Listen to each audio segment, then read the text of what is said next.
Alrighty, welcome everybody. So today we have Xbalanque, and also in this video I'll be going over the basic hunter build that you would go and use in Conquest.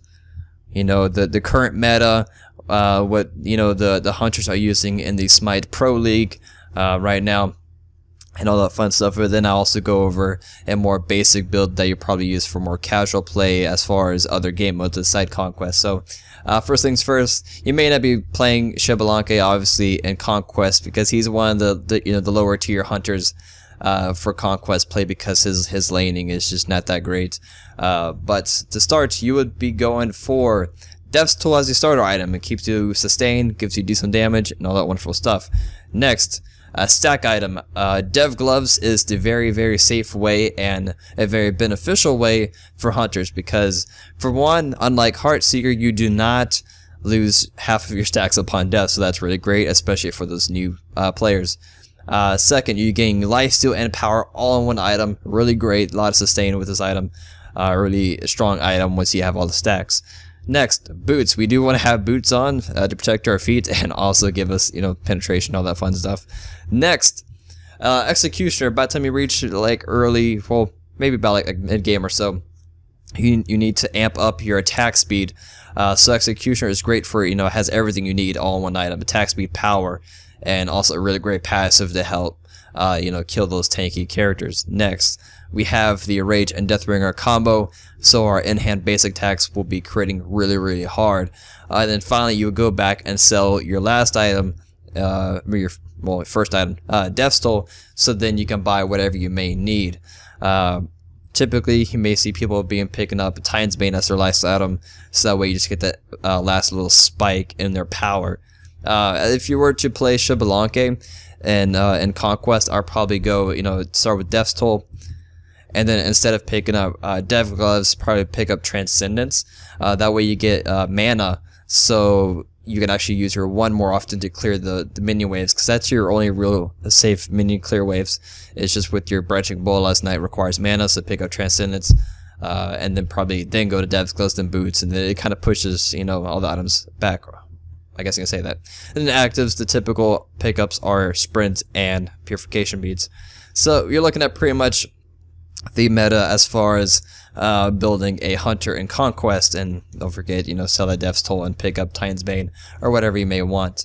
As far as the new items, I haven't been seeing them picked up too much. I did see Odysseus boat being picked up as their last item, and it worked out really well for them in this Smite Pro League, I think a week or two ago, and it worked out really well for them. So I mean, it's not too bad of an item. And then, okay, so let's go into just a basic like arena or whatever. Since I can't really move these two items, you just have to. I would start out with Warrior Tabby, then move the Executioner. I may even still pick up Shin Size. I personally like Shin Size. It is expensive, but it's just such a potent item. I really love Shin Size. Lifesteal, as far as a lifesteal item for hunters, Aussie, I still pick this up. You can also pick up Blood Forge if you really want to. I kind of prefer the Aussie in my general opinion. So those would be my other two items that I'll use for my hunters. And then of course actives, greater sprint and purification beads, that way you could chase down people with your sprint or run away, break out of hard CCs with your purification beads. So let's actually, it sucks that I sold my Dev Gloves. Let's just, alright, let's just pick it up anyway. And then Titan's Bane.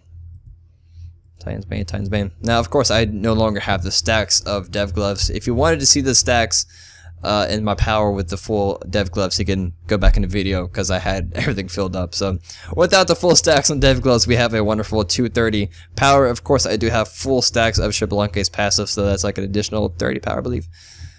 So, we just crit for 887. Of course, these numbers are different from when fighting against real players, but this gives you a general idea of your damage output and your lifesteal.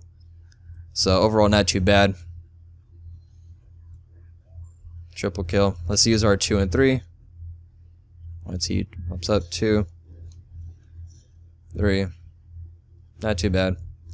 Not too bad at all. As you can see, Xbalanque does use up a crap load of mana, so that's why Transcendence would be the preferred stack item if you're going to play him in Conquest. So And then the last thing, for Assault, if you haven't watched my Assault tips video for starting out in Hunters, the typical meta and picking up your first item would be Executioners. I've even seen some Assassins, not all Assassins, they'll pick up Executioner as their first item, but for Hunters, this is what you would pick up because it has a lot all in one item for a Hunter to start with in Assault. Because you have the power, attack speed, and basically penetration with your passive all in one item. Really great. So that's going to wrap it up for the video. I'll see you guys next time. Peace.